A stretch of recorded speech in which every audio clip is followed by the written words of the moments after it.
आज जाना हो रहा है कटरा के लिए, जहां श्री माता जी ने हमारा 12th वर्कशॉप रखा हुआ है।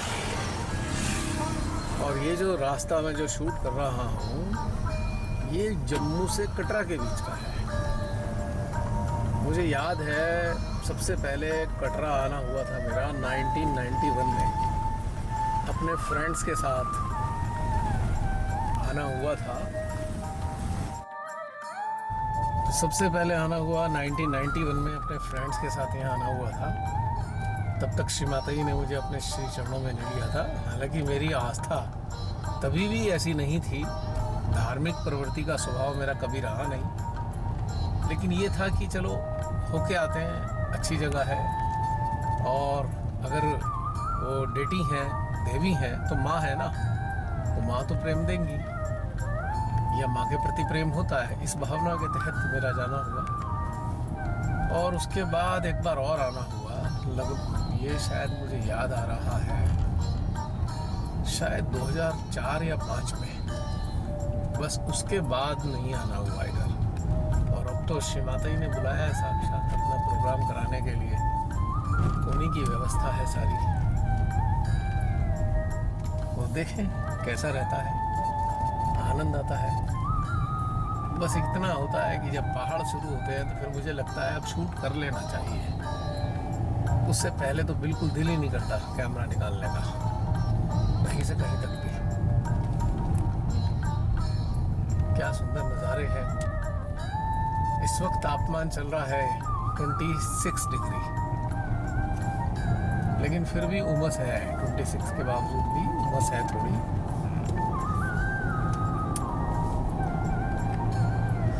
गर्म है काफी मौसम।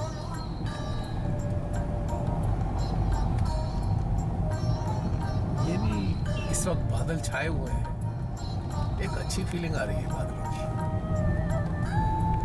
जो इस दृश्यों को और मनमोहक बना रही है।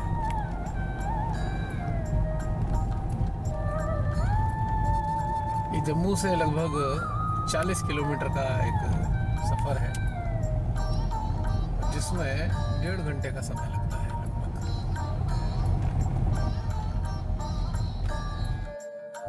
सुंदर सुंदर नज़ारे, लगते कितने प्यारे।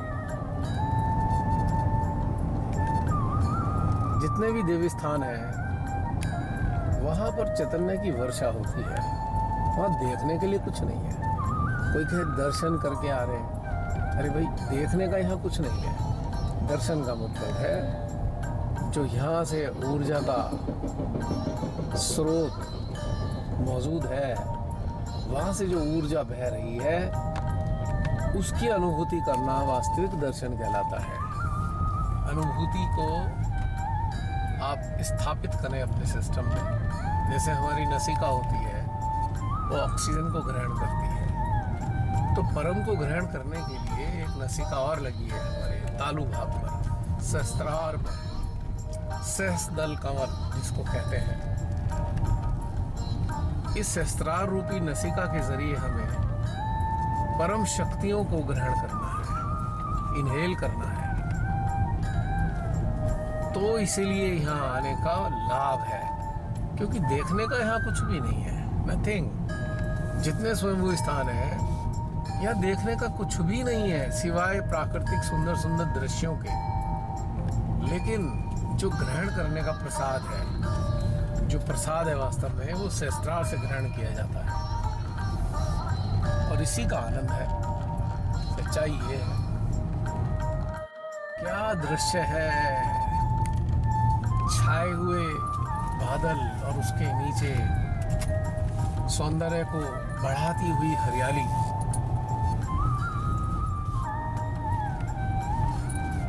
देवी हरितिमा मनमोहक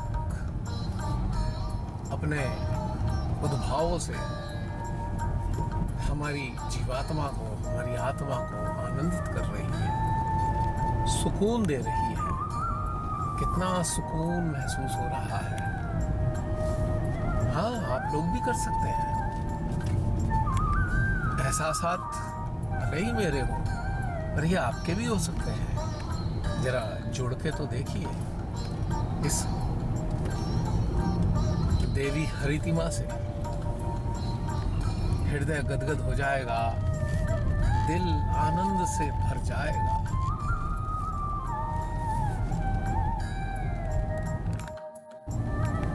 क्या सुंदर नजारे हैं, वाह। NH 144 इतने दिन पहले का मुझे याद नहीं है, 91, 2005 का या 4 का मुझे कुछ याद नहीं, लेकिन अब जो याद है, अब जो याद होगा वो याद रहने वाला है, क्योंकि पहले ये सुविधा नहीं थी कैप्चर करने की। पहले तो मेरे हृदय ने कैप्चर किया था, आनंद लिया था दृश्यों का, नो डाउट, पर अब तो प्रत्यक्ष में ये कैमरे के अंदर भी कैप्चर हो रहा है, जिसकी यादें सनातन होने वाली है। और मेरे लिए ही नहीं, जो इस वीडियो को देखेंगे उनके लिए भी सनातन हो जाएंगी। ये बनाए ही इसलिए जाते हैं कि जो लोग नहीं पहुंच पाते उनको भी इसका आनंद दे।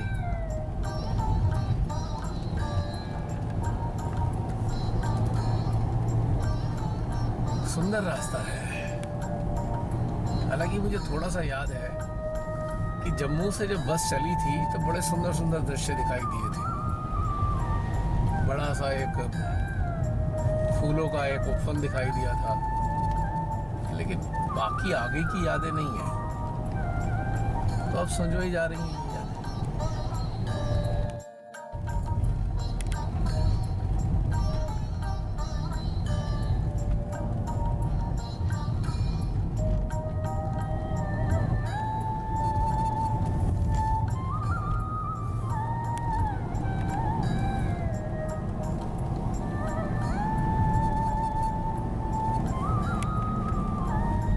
रास्ता काफी अच्छा बना हुआ है।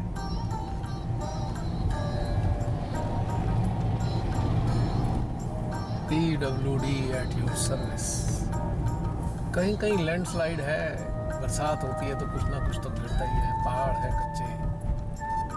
ओ सुंदर वैली, कितनी सुंदर वैली दिखाई दे रही है राइट हैंड पे।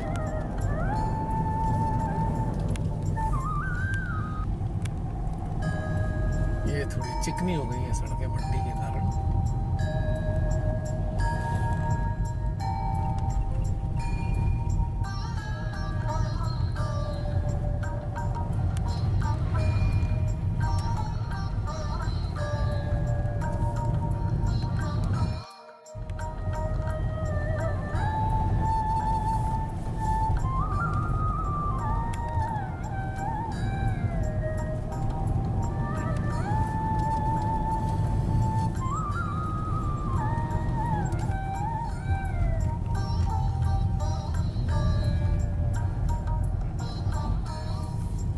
बारिश ने इस रास्ते को और सुंदर बना दिया है।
जैसे जैसे डायरेक्शन माँ वैष्णव की तरफ हो रहा है, जैसे जैसे आगे बढ़ रही है गाड़ी, ऊर्जा हृदय में गदगद करने लगी है। जैसे माँ वैष्णवी अपना प्रेम हृदय में पहुंचाकर हमारा स्वागत कर रही है।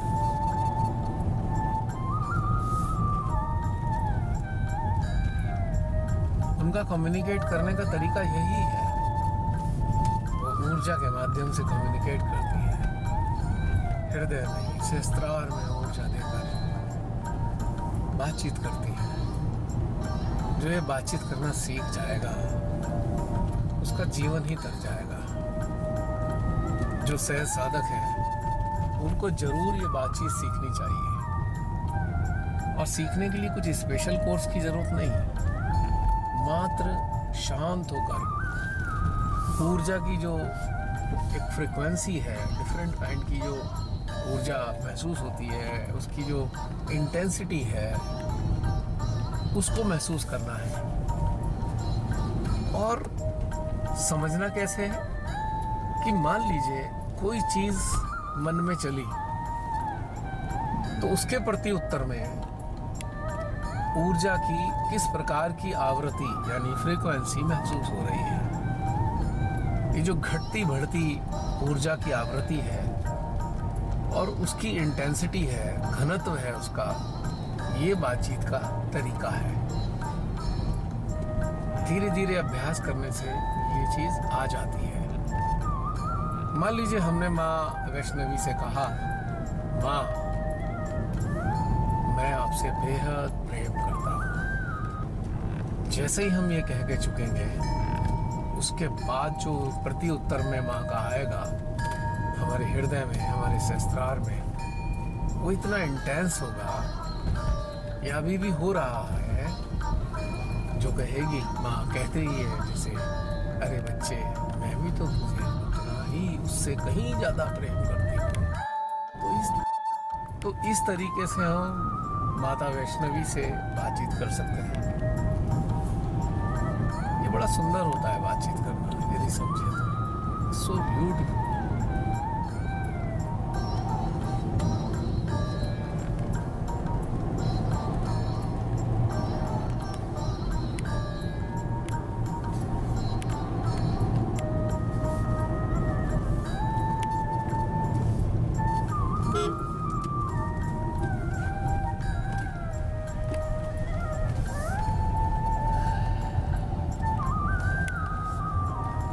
हृदय का आनंद बढ़ता जा रहा है, महसूस कर सकते हैं। मेरा ही नहीं, आप लोगों का भी बढ़ रहा है। देखो आ रहा है ना आनंद।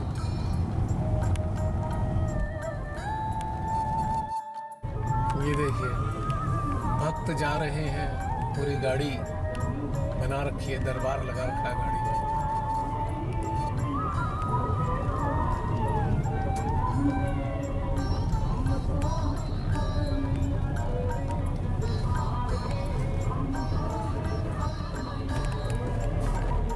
भक्ति बुरी चीज नहीं, पर भक्ति भीतर से होनी चाहिए।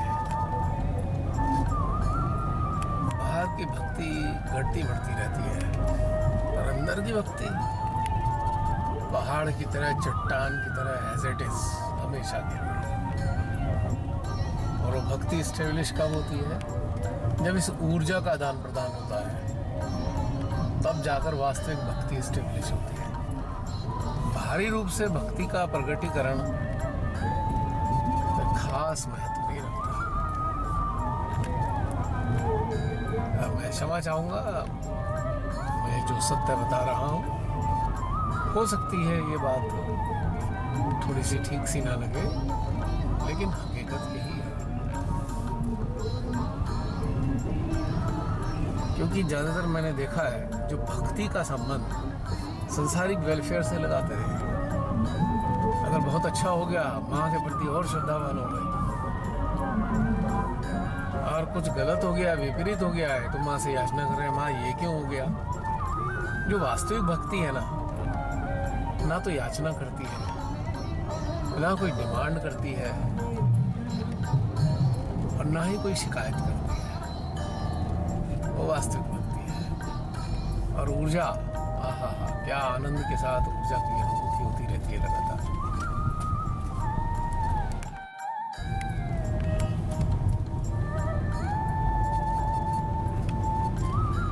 कितने सारे होटल्स, कितनी सारी बिल्डिंग्स बनी हुई हैं।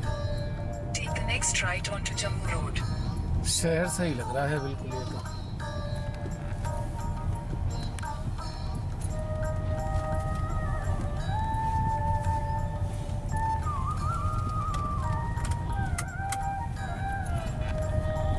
Continue on Jammu Road for 800 meters.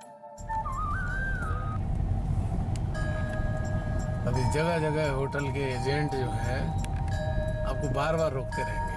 अभी मैंने गाड़ी रोकी, मैंने सोचा कोई यहाँ का कोई अथॉरिटी है, और पता लगा हो तो होटल वाला ही है एजेंट, क्योंकि बाहर से आने वालों को पूरा ये व्यवस्था करके देते हैं।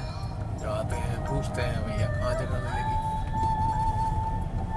हमारी व्यवस्था तो हमारी बहन ने की हुई है, जहाँ पे प्रोग्राम रखा है।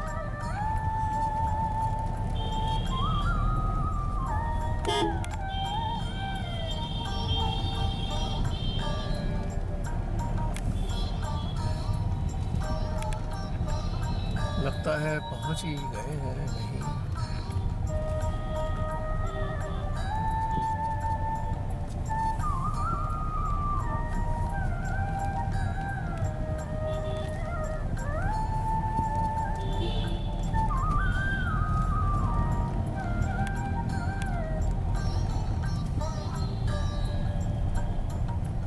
In 200 meters, turn right onto Kashmiri Road.